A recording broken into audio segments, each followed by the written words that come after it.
Possibly he's been there for like 40 years. Yeah, it could be. He could have been up there a while. I don't know. He was born in probably born But you still stink. Alright, Newton's second law. Okay, and we'll go through some of this idea we talked about, just to review some of the ideas. When we talk about equilibrium, it's a state where we have the forces, the sum of the forces is equal to 0. The net force is equal to 0. Your forces are balanced.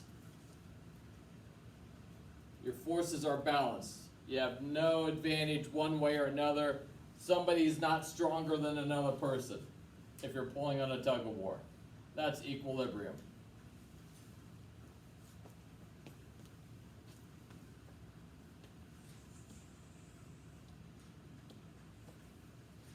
The body stays in the same state of motion or rest. That's the inertia idea again. Once again, it's just good to continue to review these ideas.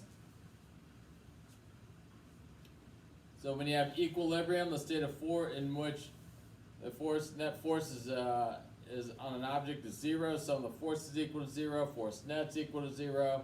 That's balanced, and inertia holds true. Body will stay in the same state of rest or motion.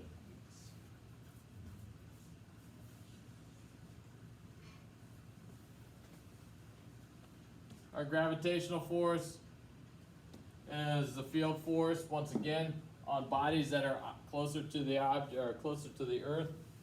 Our gravitational force. Okay, I take the book and I drop it.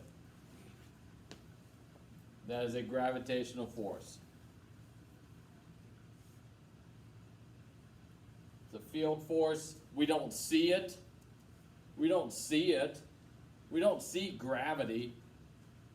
We see what occurs because of gravity. That book fell. There was nothing magical about it. There was no mental telepathy sitting here and saying, book, move. Okay? It fell all on its own. Well, why did it fall on its own? Well, nothing was contacting it. Well, it is called a field force.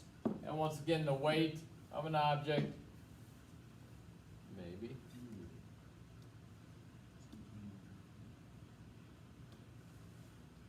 Paste. Gravitational force acted upon a mass. That's how we calculate your weight. How much do you weigh? You step on the scale. Well, what you're measuring is what is the push downwards of gravity on your body. What is the pull downwards on the on your body towards the earth? Okay, when you step on a scale, it's measuring what is the force being pushed down, or the pull of the gravitational force. Then we had resistance force, once again. How does this stuff keep coming up?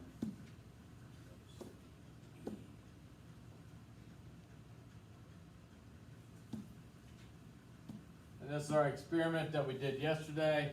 A force exerted on the object to counter the object's natural motion.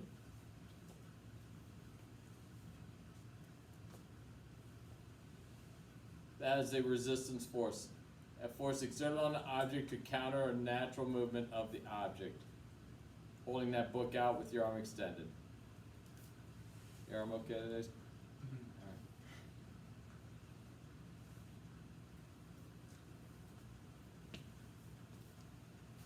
Didn't strain your shoulder, did I?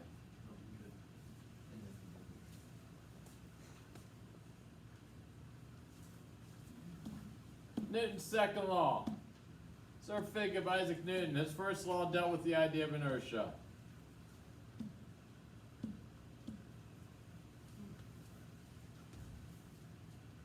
We talk about Newton's second law. The more force that is exerted on the object, the faster the mass will travel. Where's my Newton's second law at?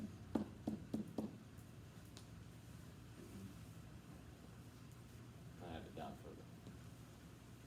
The more force exerted on the object, the faster the mass will travel. If I just give it a little shove. Okay, I didn't give it much of a force. Did not push it very hard. Okay, very light force. Didn't go very fast. But if I exerted a greater force on this, oh my goodness sakes.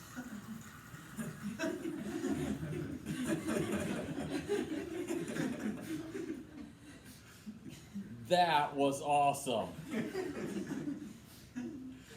I will never ever be able to do that again. That was awesome. I need to go golfing now. I'd be able to hit a 20-foot putt anytime I hit it now with that type of oh my gosh. That was unbelievable. I feel pretty good about myself right now. I tried to do that. I really did. I tried to do that. But the more force I push on, the faster the object will travel. Okay?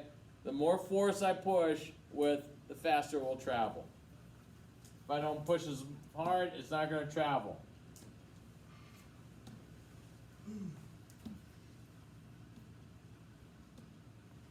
If an object initially starts at rest, the greater the force, the greater the velocity the object will move.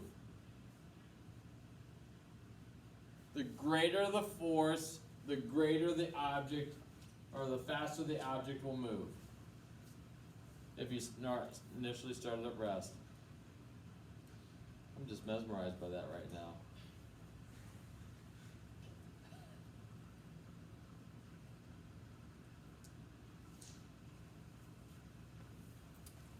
If an object is initially starts at rest, the greater the force, the greater the velocity the object will move.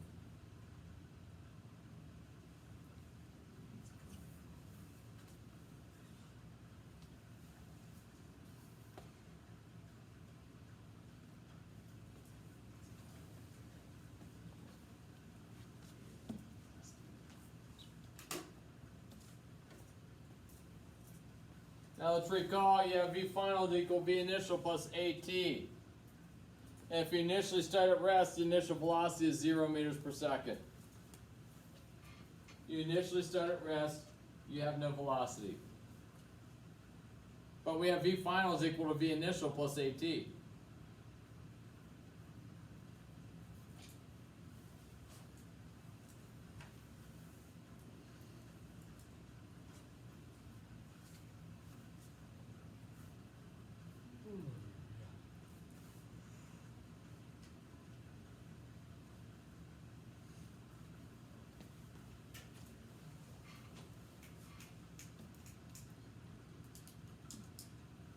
So we have V final is equal to 0 plus AT, or just A times T.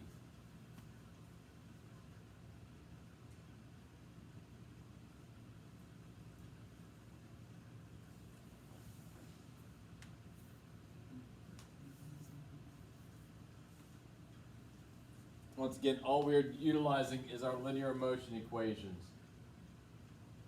This is all just linear motion that we've worked on. So you have the greater the final velocity,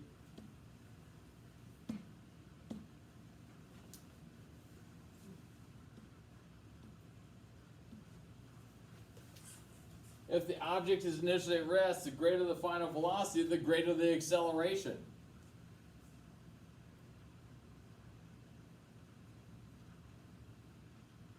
Because it's only dependent on acceleration and time. Your final velocity is acceleration and time. So if I increase velocity, it's direct proportion. If I increase velocity, I'm increasing acceleration.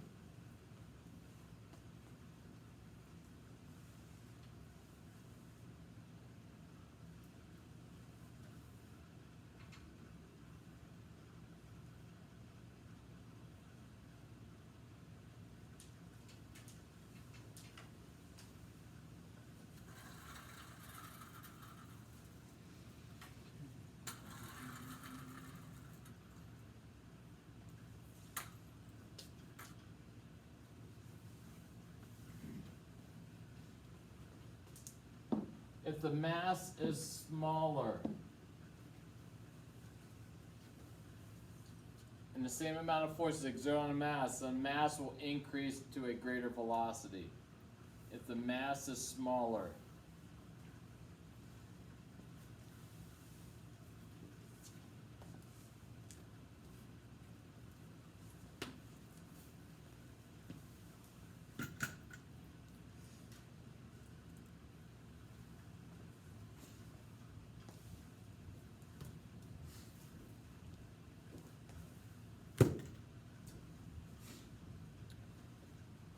If I exert the same amount of force on both of these carts, the same amount of force, which cart would go faster? This one here without the books, or the one with the books? Without the books. Why? Because it's a smaller mass. If I push the same push on both of these, this one barely moves, that one moves a little further. Why? Because this mass is greater. So if I have the same mass and I exert the same amount of force, that one speeds up a lot faster. Okay, it goes a lot faster. So the mass is also, or the acceleration or the velocity is also dependent on the mass. So you're dependent on the acceleration or on the force, but it's also dependent on what is the mass. The smaller the mass, the same amount of force exerted on the mass, then the mass will increase to a greater velocity.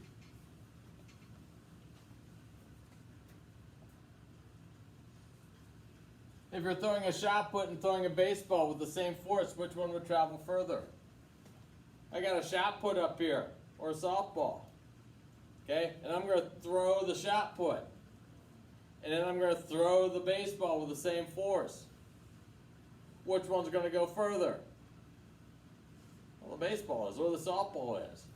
Okay, because it's lighter. Okay, the lighter the object, the further it's going to go. The heavier the object, it's not going to go as far, which means my velocity is not going to be as great, which means my acceleration is not going to be great. Because once again, the final velocity is dependent on the acceleration. So they're all connected together. As one increases, the other increases. But as one increases, the other decreases.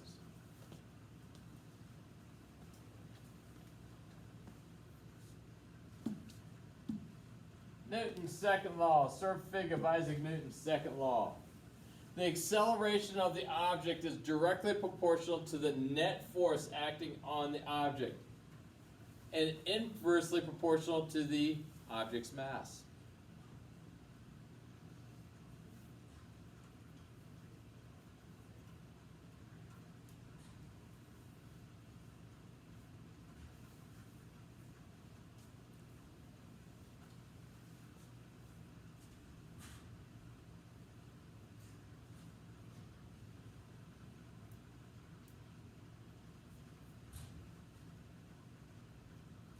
Acceleration of the object is directly proportional to the net force acting on the object and inversely proportional to the object's mass.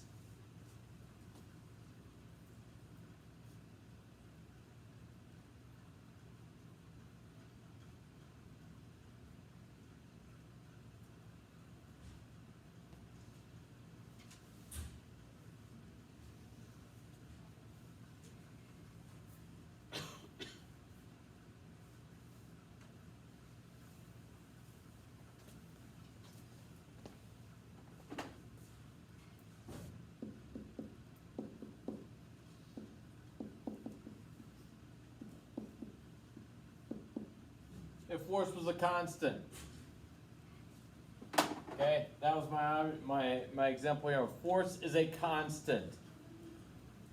As mass increases, acceleration decreases. Or as mass decreases, acceleration increases. That's what's true about. That's what's the definition of an inversely proportional idea. The things are inversely proportional. As one increases, the other decreases at a constant force.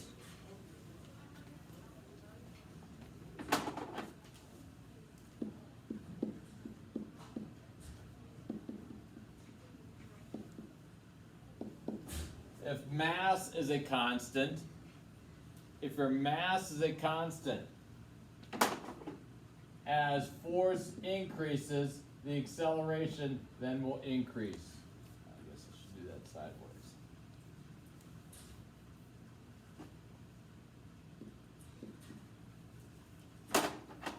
As force decreases, acceleration decreases.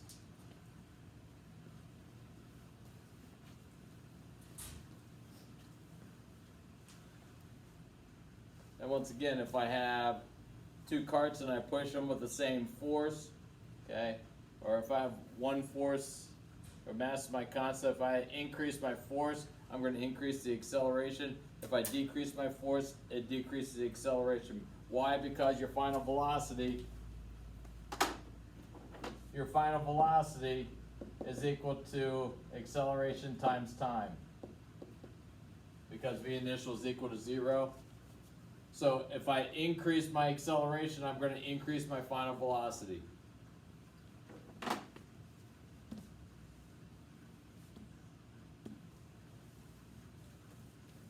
The net force is going to equal the mass of the object times the acceleration of the object.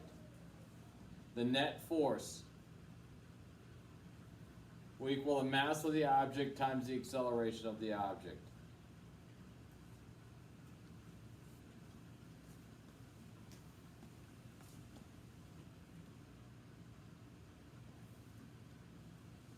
So force net is equal to mass times acceleration. This is Sir Fig of Isaac Newton's second law of motion.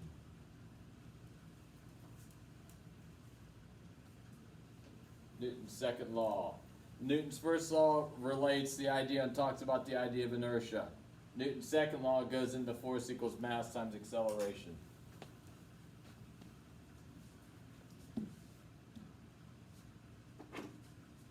If I take a look at the units, we have kilogram for the mass times my meters per second squared for my acceleration. So this is kilograms meters per second squared, which is equal to a Newton. Strawberry fig does not matter. Getting a little hungry right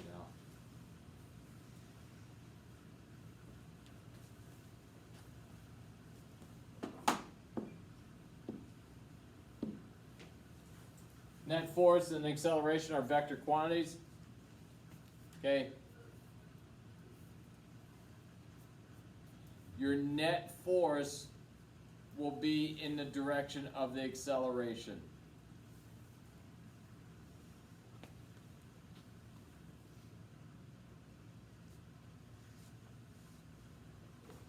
Mass is a scalar quantity, which is just a number. There's no direction to mass. It's just a quantity.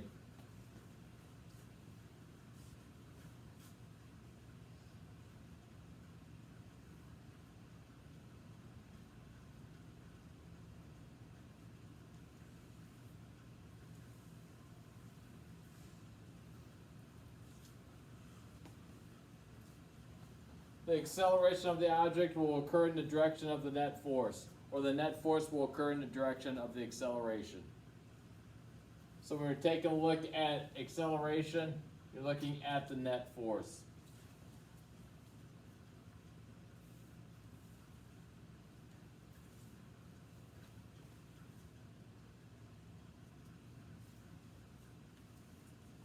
You have a 10 kilogram mass. There's 25 newtons being, a force of 25 newtons is being applied to it, so it's pulling along. Okay, the surface here is frictionless.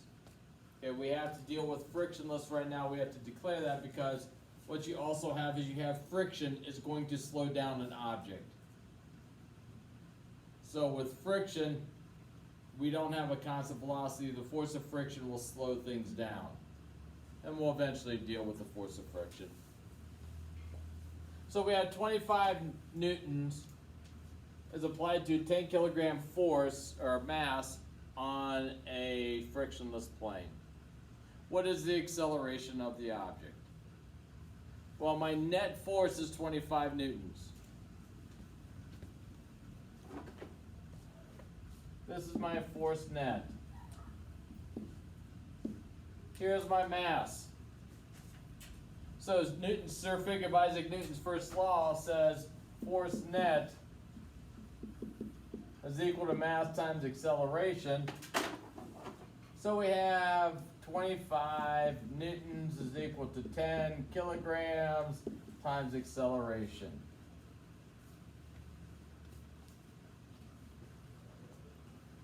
Solving this, what do we do to both sides to solve this? Divide both sides by 10. So we have acceleration is 2.5 meters per second squared.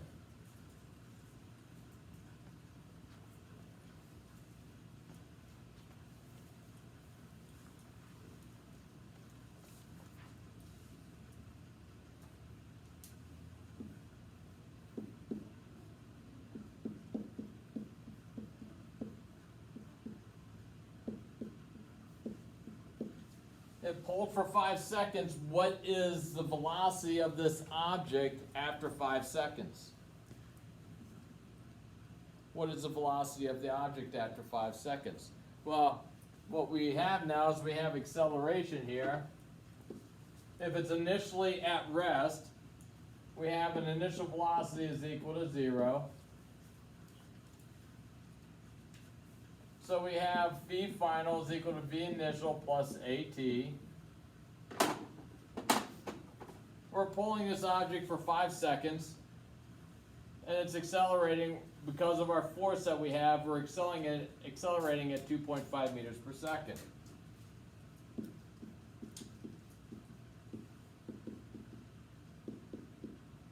Per second squared. Times our 5 seconds. So all we're doing is we're applying a linear motion equation to this object now, because it's traveling in a line. So Nate, how fast is it going now? 12.5 meters per second. 12.5 meters per second.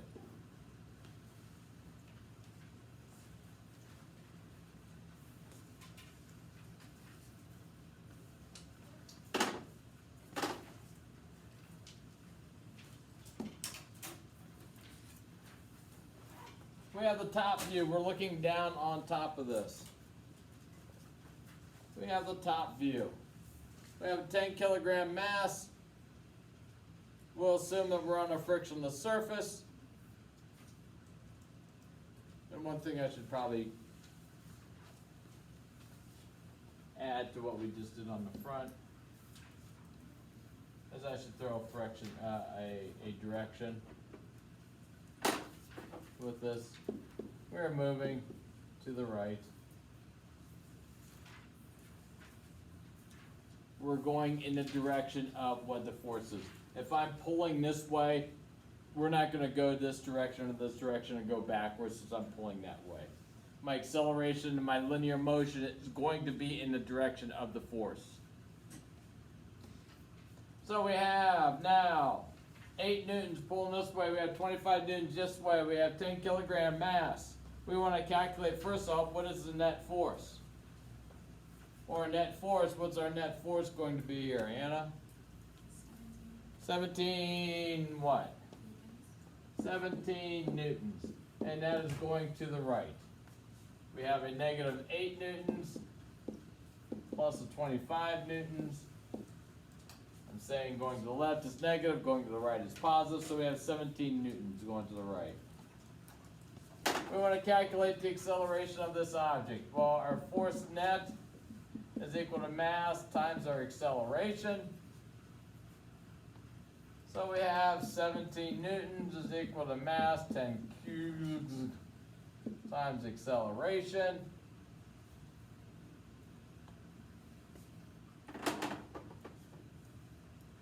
So what's our acceleration going to be, Tess? 1.7 what? meters per second squared. And that is going to the right.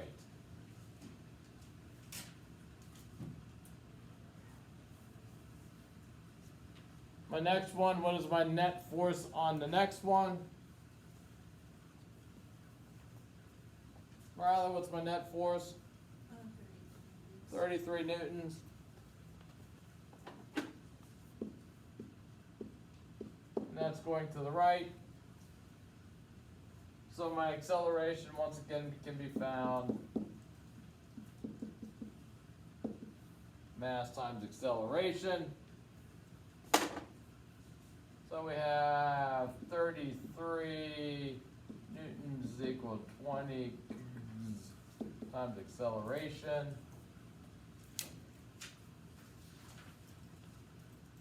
Brandon, what's our acceleration for this one? 1.65 meters per second squared.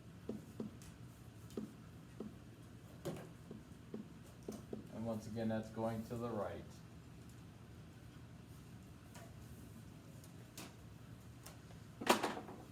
Go ahead and calculate what's our acceleration of this one.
Remember back, we sort of did this, we did do this problem.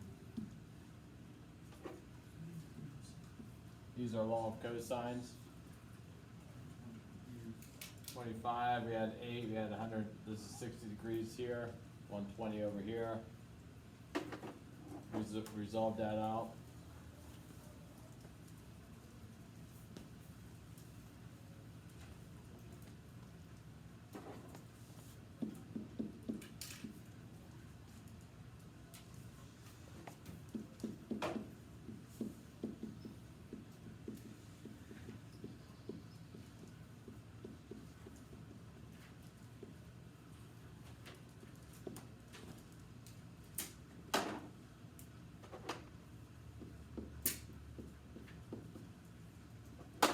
We have 8 squared plus 25 squared minus 2 times 8 times 25, cosine of 120. That's what FR squared is, your resultant force, or net Fn net force.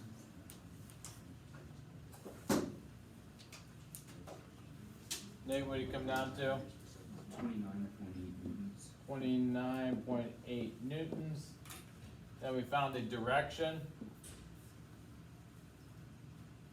by using the law of sines. Sine of alpha over 8 is equal to sine of 120 over 29.8. What I typically do when I have to resolve that out, I write this out and then I multiply this and divide by my answer. And then do the inverse sign, so I don't have to sit there and recopy stuff or retype stuff in. I'm lazy. I've learned how to KYC.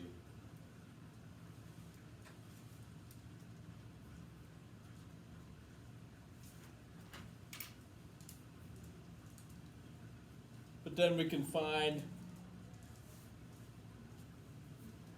our acceleration of this object. The acceleration of this object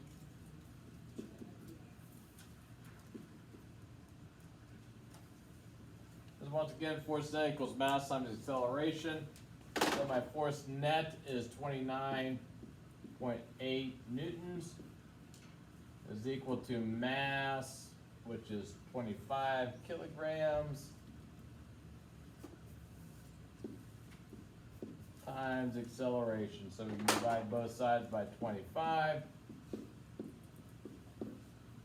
So we have 29.8 divided by 25, and then we can find our angle alpha there. Ozzy, what do you get for the direction? What was our direction up here again? 13.4. Oh, I'm sorry, what? 13.4 degrees. Then we divide our net force by our mass. And what do you get for the acceleration? 1.2 minus cosine squared. And that's correct, and that's going at an angle of 13.4 degrees. We'll be traveling in this direction. So now we have Newton's first law, we have Newton's second law. And now we started having fun. We started getting some problems in here. Okay, the resolution of the forces is vector resolution, which we have done already. But now we're going to, rather than deal with it with the velocities, we're going to deal with it with respect to forces. It allows us to be able to calculate accelerations at that point.